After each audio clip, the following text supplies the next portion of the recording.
Afgelopen weekend vond bij ATV Venray de eerste nazomermeerkamp plaats. In 2 dagen stonden er voor de vrouwen 7 en voor de mannen 10 atletiek onderdelen op het programma. De meerkamp is het meest bijzondere onderdeel en het meest alomvattende onderdeel van de baanatletiek. Wat je ervoor nodig hebt is namelijk niet alleen uithoudingsvermogen zoals bij de marathon. Maar je moet lenig zijn, je moet sterk zijn en je moet eigenlijk alle onderdelen van de atletiek beheersen. Die zijn te splitsen in 3 categorieën: werpen, springen en natuurlijk hardlopen. Maar wat maakt het dan zo mooi en zo speciaal aan dat meerkamp? Je moet bijvoorbeeld voor de 100 meter moet je heel explosief en heel krachtig zijn. En je eindigt bij de mannen de 10-kamp met de 1500 meter. Dan ben je al helemaal kapot en dan moet je toch nog eventjes bijna 4 rondjes rennen.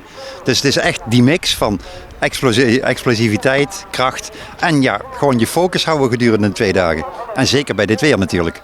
Heb je ook een favoriet onderdeel? Denk je, dat vind ik nog fantastisch? Voor wat betreft de baanatletiek ben ik een fan van met name de werponderdelen. Ja, en zelf als oud marathonrenner, het hardlopen doe ik er gewoon bij. Dat vind ik, dat is bijna, mag ik niet hardop zeggen, draai op de automatische piloot. Maar daar ben ik zelf actief in geweest. En via mijn zoon, die dus redelijk in de subtop zit van het speerwerpen, ben ik eigenlijk het werpen gaan onderzoeken en me daarmee gaan bezighouden. En iedere volwassene kan een steen gooien, kan een tennisbal gooien. Maar ik nodig iedereen graag uit, mannen en vrouwen. Kom eens een keer naar ATV Venray. Pak eens een speer en een discus en probeer dan eens een stukje daarmee te gooien. En kom erachter hoe lastig technisch gooien is. De atletiekvereniging is groeiende. Algemeen hebben we natuurlijk het geluk dat de baanatletiek door de successen van onder meer Bol, Klaver, Hassan in de lift zit. Het feit dat de baanatletiek bij ATV Venray in de groei zit, staat daar denk ik toch wel los van.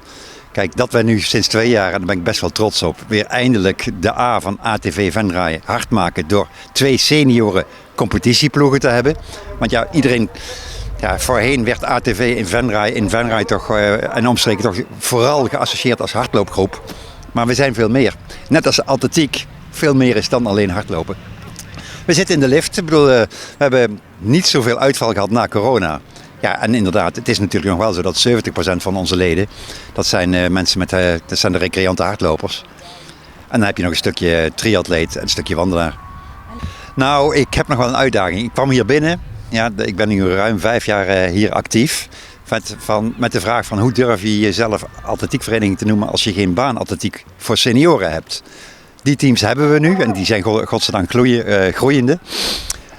De volgende uitdaging is, atletiek werkt met leeftijden. We hebben hier een man van 68 die mee aan het doen is.